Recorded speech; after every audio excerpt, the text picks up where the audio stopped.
Welcome. In this video I'm going to show you how you can obtain the Rosenthal Correlation Coefficient using Python and my stikpetP library. I'm using Jupyter Notebook with Python version 3.818.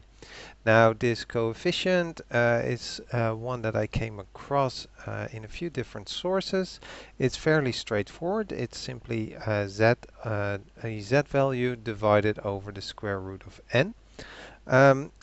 Cohen actually labels this as one variation of Cohen F, so I'll use those rules of thumb.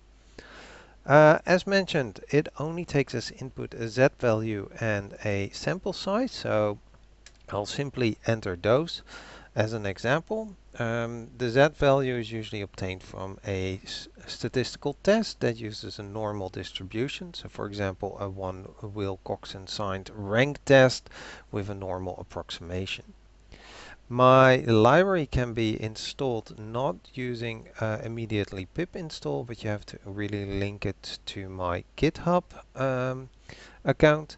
And then once you've installed it once, you can actually import it just as any other library. Once the library has been imported, you can just use the functions from it. And the function of interest is of course R for correlation underscore and then Rosenthal.